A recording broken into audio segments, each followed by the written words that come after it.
क'क्राझार जिल्ला बतझरनि काजिगाव नब्लाङाव दिनै बीजेपी दोलोनि मावफुं मेलखौ खुंफुंनाय जायो।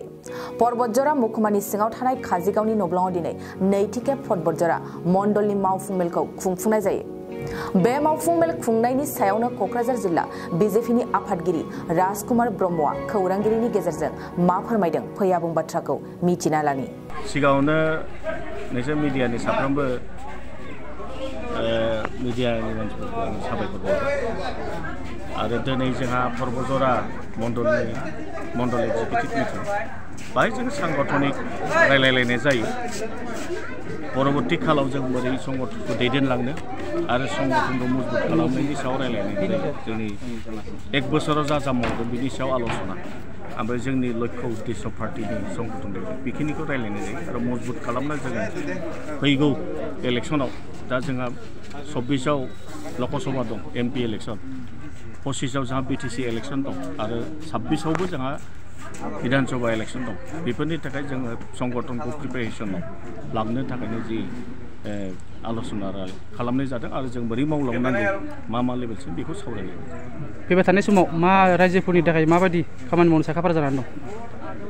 देख जों BTC सरकार हिसाबै मोननै पार्टीखौ जों नुबोबाय। जोंनि रायजो राजा साधारन रायजो राजानि जेबो मुलाम्फा जायाखै आरो सिस्टेमनि जेबो परिबर्तन फैयाखै। आगोल जा सिस्टेम दं बे सिस्टेमानो दं। जों खिन्थु मोनसे खोथाखौ गेरेन्टि होना बुंनो हायो, BJP फैयोबा एसेबाबो आदर्शआव जोंहा चेन्ज जागोन आरो जों दा माखासे सेलेक्शनफ्राव जों नुनो मोनो बे उमुक पार्टी तुमुक पार्टी जाय दुखिया मानसि जायहा मोननांगौ PMJY न' मोननांगौ, जायहा न'आनो गैजा रोङा बिसोरबो डिप्राइभ जानांगौ। बेबादि मेन्टेलिटिनि जों राजनिति बाहाय सोलिगासिनो दं। खिन्थु बे जोंनि समाजनि थाखाय थिग नङा। जोंनि समाजा जुदि डेभेलप जानांगौबा उन्नति जानांगौबा जोंनि राजनैतिक दलफोरनि बेनिफिसियारि सेलेक्शननि नेटआ थिग जानांगोन।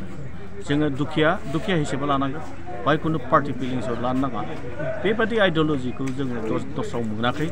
एकमात्र जों BJPनि दारैसो बे सम्भब जों आसा खालामो।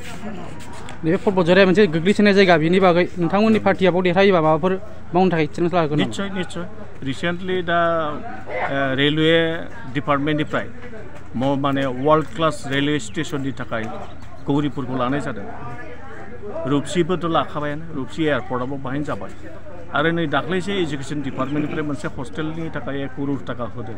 जोंहा बहुत माने परिकल्पना दङ जे बेबादि जोङो कुनु ओनसोलखौ गोग्लैसोनानै दोननायनि जोंहा लक्ष्य गैया। बेफोरखौबो जों बोरै उद्धार खालामो बिनि थाखाय आरो एइबारनि बाजेटआव जोङो एकलव्य एकटा मोनसे माने बर्डिं स्कुल बेबादि प्रटेक्टर साब डिभिजनाव मोनफा बर्डिं स्कुल जागोन जेखिनिखि नवोदया निसिना।